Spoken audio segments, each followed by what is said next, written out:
Good morning everybody, le docteur Rando Redotto depuis la cour du palais communal de Conseil. J'espère que vous vous portez tous merveilleusement bien. Aujourd'hui je voudrais commenter une vidéo qui m'a interpellé ces jours-ci, mais avant je voudrais souhaiter la bienvenue à tous les nouveaux abonnés, du moins ceux qui ont eu le courage de rester.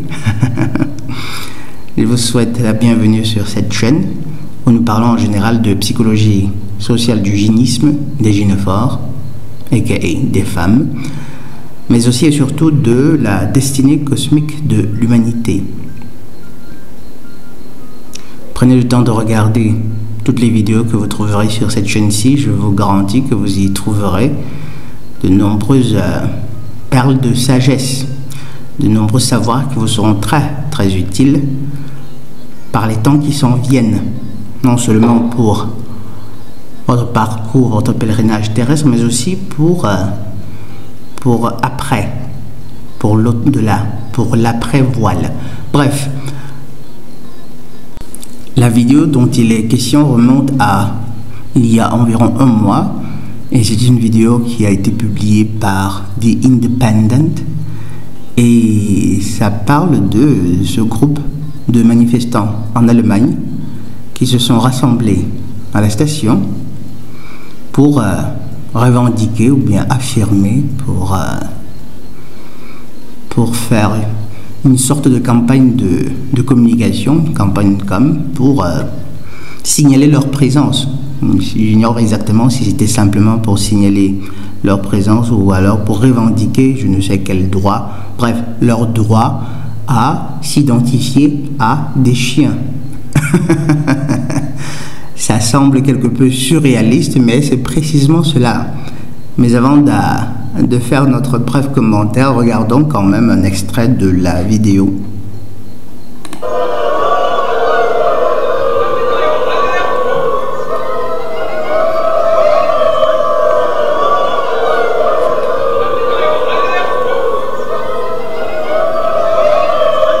Et voilà.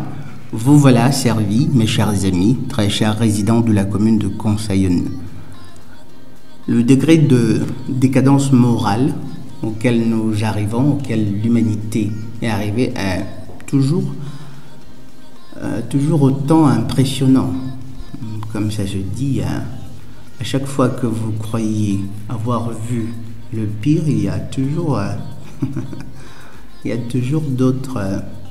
d'autres faits, d'autres comportements qui vous scandalisent encore davantage. Donc là, vous avez des adultes vaccinés, instruits, cultivés, qui se rencontrent pour dire combien ils se sentent des chiens. Peut-être que quelque part, ils ont un peu raison. Peut-être. Mais en fait, ça peut être amusant, mais c'est beaucoup tragique, parce que c'est un autre indicateur de la folie dans laquelle l'humanité se vautre, prend plaisir à se vautrer. Ce sont là des esprits qui ont eu le bonheur, pas nécessairement la chance, le privilège en tout cas, de mériter d'être incarnés dans l'échelon le plus élevé de la création, c'est-à-dire l'humanité, pour leur pèlerinage terrestre, pour le travail, pour travailler à leur salut, qui comme ça décident de régresser dans une certaine mesure. Après, beaucoup prétendront que ce sont des envies, c'est un ressenti ou ça, mais la vérité est que c'est une fuite. Les responsabilités leur pèsent. C'est un peu comme ces trans, ces male to female, ceux que nous appelons les andromèles, qui en réalité, qui veulent s'identifier au sexe féminin. En réalité, ce sont des esprits qui ont de la peine à assumer les nombreuses responsabilités qui incombent aux androphores. Du coup, ils se disent, c'est préférable de régresser. La vie est un peu plus facile quand on est une femme, quand on est une gynophore, ce qui est vrai. Mais ça ne justifie en rien qu'on doive choisir comme ça de se soustraire aux responsabilités cosmiques qui nous incombent. Ce d'autant plus que ce n'est même pas possible en réalité, puisque lorsque ces personnes font cela, elles tournent ainsi le dos au Créateur. Après, il faudra recommencer pratiquement. Il faudra recommencer parce que vous ne pouvez pas plus régresser, spirituellement parlant, que vous ne pouvez, par exemple, désentendre une chose que vous avez entendue. Une fois que vous avez entendu une certaine vérité, après, il faut faire avec. Vous ne pouvez pas comme ça choisir de ne la voir.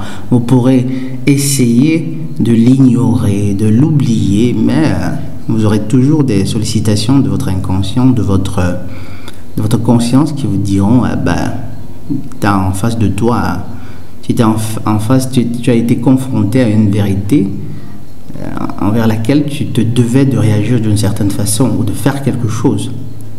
Ignorer ne t'aide en rien, l'ignorer ne t'aide en rien, mais au contraire, elle est venue sur ton chemin pour une bonne raison. Bref, il est simplement impossible de régresser. On avance dans ce voyage spirituel, on apprend des choses, on grandit par la souffrance, par l'observation, par la méditation et tout. On grandit spirituellement. On ne peut tout simplement pas. C'est un peu comme un individu qui ferait, on va dire quoi, qui serait en classe de 3e et qui, comme ça, voudrait retourner en classe de 6e parce que la 3e, c'est trop difficile. Évidemment, il pourrait bien le faire. Là, c'est un exemple qui est faisable dans le système humain, mais il ne pourra vraiment pas réacquérir le degré d'ignorance ou bien d'innocence qu'il avait, par exemple, en classe de 6e, parce qu'entre-temps, il a changé. Il a changé. Oui, encore, c'est comme un adulte qui voudrait redevenir innocent comme un enfant. C'est simplement impossible.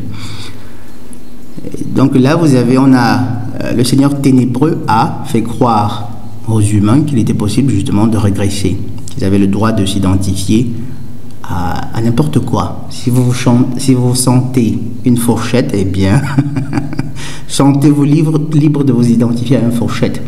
Si vous sentez un cactus, eh bien, vous avez le droit, vous avez la liberté de vous identifier à un cactus. Et gare à ceux qui oseront vous critiquer ou bien qui oseront remettre en question votre droit à vous identifier à un cactus. Et c'est dommage, c'est triste. Le fait, c'est quoi? C'est que, comme le disait un certain philosophe dont je ne me rappelle pas le nom, un philosophe probablement allemand, enlever du cœur des hommes Dieu ou l'idée de Dieu. Après, ils se fabriqueront des centaines d'autres dieux pour le remplacer. La recherche de l'éternel est un besoin spontané, naturel, instinctif et absolument normal, absolument honorable et légitime. L'être humain, tout naturellement, tout spontanément, voudrait comprendre d'où il vient, pourquoi il se trouve dans ce monde, sur ce plan de matérialité. Évidemment, l'humanité aujourd'hui est en grande partie perdue, et vous vous retrouverez en écoutant les vidéos du Dr Ando, parce que beaucoup d'éléments de savoir, d'informations qui étaient liés aux raisons de notre présence ici ont été soustraites du domaine public, ont été cachées par ces entités que nous savons tous, que nous connaissons tous, qui aujourd'hui passent pour être les représentants de Dieu, malgré les horreurs qu'ils commettent.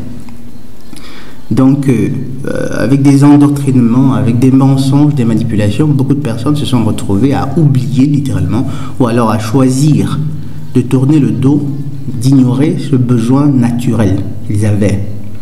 Après, lorsque je parle d'endoctrinement, on pourrait dans une certaine mesure croire que les personnes n'ont pas leur part de responsabilité. Oh que si, les personnes ont leur part de responsabilité, parce qu'après, il y a toujours le libre arbitre. Rappelez-vous toujours de ces propos de Al Pacino dans L'Avocat du Diable. En réalité, il ne force personne à le suivre. Il ne fait que créer le contexte. Ce sont les humains, ce sont les personnes qui y mettent de leur énergie, qui après font usage de leur libre arbitre. Donc on a enlevé du cœur des hommes Dieu, l'idée de Dieu, le besoin naturel qu'on a de rechercher l'éternel, de manifester le bien. Et il reste quoi? Des personnes qui vont adorer tout et n'importe quoi. La plupart et peut-être que ce sont les cas qui sont encore récupérables, la plupart vont se contenter d'adorer, d'aduler leur Astarté, c'est-à-dire des gynophores. Ceux-là, peut-être qu'ils sont encore récupérables. Mais pour les autres, je crois que les carottes sont cuites. Ceux qui adulent par exemple les animaux, les objets eux-mêmes, des stars, ci et ça. C'est-à-dire que vous avez des humains qui vont se trouver à aduler d'autres humains. Un chanteur par exemple, au point de rechercher à obtenir à tout prix par exemple un vêtement porté par cette personne qu'on va aller encadrer, qu'on va mettre comme ça, placardé au mur et dont ils sont pas particulièrement fiers. C'est terrible. Parfois, en regardant cette vidéo de transespèces qui s'identifient à des chiens, peut-être ce qu'ils sont au final, je me dis, je les imagine un peu après une fois qu'ils seront passés de vie à trépas. Vous imaginez des personnes comme ça, vous arrivez de l'autre côté et vous vous dites, vous rencontrez peut-être les membres de votre famille spirituelle qui peut-être sont venus vous accueillir et du coup on vous demande, on n'a pas eu le temps de consulter, la vidéo de ton pèlerinage terrestre. Est-ce que tu veux bien nous donner un compte rendu? Qu'est-ce que tu as fait quand tu étais sur Terre? Qu'est-ce que tu as fait pour le bien? Qu'est-ce que tu as fait pour servir dans une certaine mesure l'Éternel, le Créateur? Quels sont les choix que tu as faits? Vous imaginez la honte, vous imaginez l'embarras. En fait, Seigneur, c'est vrai que tu m'as donné toutes ces potentialités de m'améliorer comme personne, de manifester de nombreux talents, de voir dans quelle mesure je pouvais donner un coup de main à l'orphelin, à la veuve, ou bien aux démunis. Mais je crois que malheureusement, j'étais trop occupé à me voir comme un chien. Mais fort heureusement, et rassurons ces personnes-là, dans l'univers, c'est une démocratie réelle. C'est-à-dire quoi? C'est-à-dire qu'une fois que vous passerez de l'autre côté, vous avez le loisir justement de rencontrer immédiatement vos guides ou bien les membres de votre famille spirituelle, ceux qui sont censés justement revoir avec vous ce qu'a été votre pèlerinage terrestre. Qu'avez-vous fait? Vous avez ce choix-là. Vous pouvez décider, non, je n'ai pas ce courage-là. Je ne vais pas le faire maintenant. Disons plus tard. Et c'est ce qui explique aussi dans une mesure, vous savez, les histoires dont regorgent les mythes et légendes à propos des fantômes, ces esprits désincarnés qui sont coincés entre cette sphère-ci et l'autre. Beaucoup de ces esprits-là, ce sont des esprits qui sont bloqués, qui n'ont simplement pas le courage d'affronter le jugement ou bien d'affronter le moment où ils seront appelés à faire un compte rendu de ce qu'a été leur vie sur Terre. Du coup, les gars restent coincés là. Vous savez, un peu comme un gamin qui, en journée, comme ça, il allait jouer et puis là, on va dire quoi? Ici, c'est très fréquent dans les pays, disons, du tiers-monde, ou bien au Cameroun, vous avez un gamin qui peut-être, après les classes, plutôt que de rentrer immédiatement à la maison, il est allé jouer. Sauf que par malchance, on lui a chippé son sac ou ses livres. Du coup, il a de la peine à rentrer à la maison. Il n'a pas le courage de se présenter. Ce n'est que peut-être qu'à la nuit tombée, 19h, 20h, les parents ne voyant pas leur fils vont se mettre à le rechercher. Des fois, on le retrouve juste à l'entrée, à 2 pas très loin de la maison. Il était juste à 2 pas, mais il n'avait pas le courage de rentrer à la maison parce qu'il avait fait une bêtise. Évidemment, ce n'est qu'une figure qui n'est en rien grave, mais qui, dans une certaine mesure, permet de comprendre ce que pourrait être la situation de ces personnes qui s'identifient à des chiens. à des chiens. Et à côté de cela, lorsque vous imaginez les sommes exorbitantes qu'ils dépensent, là, par exemple, vous avez une autre vidéo d'un individu, d'un certain Tom, qui, je vous fais voir un extrait. Do theatre work, so I sort of hide in the dark, do the sound and the lights and that.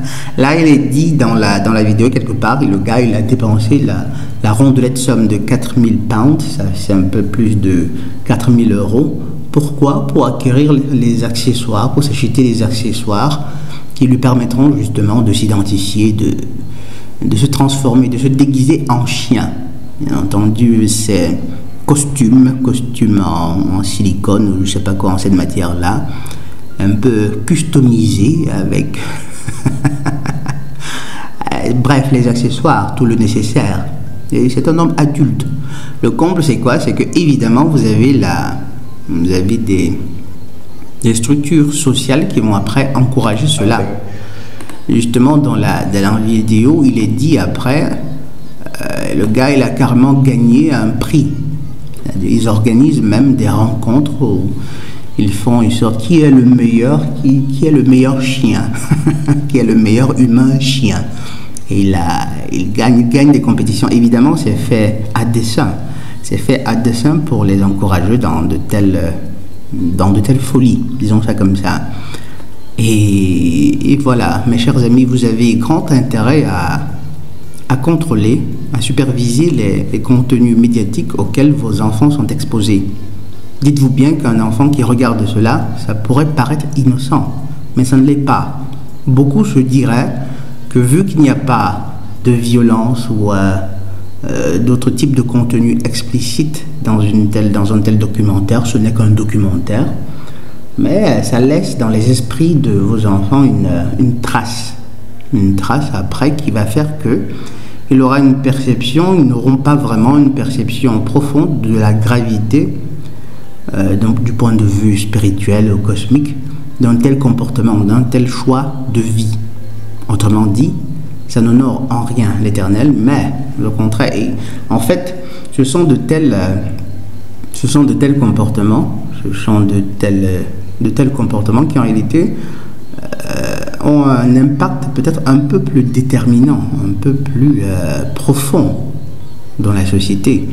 Parce que lorsqu'il s'agit par exemple de contenus explicites, violents par exemple, c'est assez évident pour la plupart des personnes qu'il faille les condamner ou bien éviter que vos enfants y soient exposés.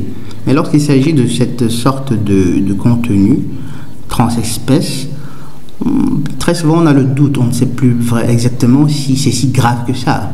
Du coup, on baisse la garde et oui, et ça ouvre la porte à tout.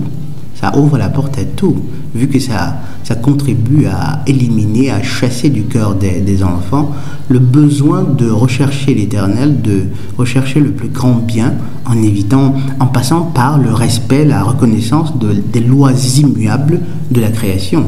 Et parmi ces lois immuables, il y a le fait justement qu'on ne puisse pas régresser. Vous ne pouvez pas être un humain, être un esprit, prétendre vous identifier à un chien, absolument pas. En réalité, ce sont des esprits, ce sont des humains qui vivent une sorte de vacuité existentielle. Ils ont le sentiment que leur vie ne sert littéralement à rien. Ils ne savent pas pourquoi ils sont sur Terre. Et vu qu'ils ont été encouragés à un égocentrisme matérialiste profond, il ne leur vient plus à l'idée qu'en réalité, si vous ne savez pas quoi faire de votre vie, si vous ne savez pas quoi faire de votre pognon, eh bien, utilisez-le pour donner un coup de main à plus pauvres que vous, aux démunis, aux orphelins, aux veuves. Il y a toujours un moyen justement d'utiliser sagement les ressources qui apparemment ne vous servent pas, qui apparemment ne vous servent que très peu. 4000 balles comme ça pour se transformer en chien, pour se donner davantage. Tragic, really tragic, mes chers amis. Bref, c'est la triste réalité dans laquelle nous nous trouvons. Ce sont les temps de la fin, ce sont les temps de l'apocalypse. Bref, comme d'habitude, je vous remercie d'avoir pris le temps de regarder cette vidéo. Et comme d'habitude, soit nous souffrons pour nous perfectionner, soit nous souffrons de nos imperfections. Si vous pouvez, partagez et abonnez-vous. Ce sera un coup de pouce, ce sera un coup de main à la chaîne. À bientôt et la paix de Yah.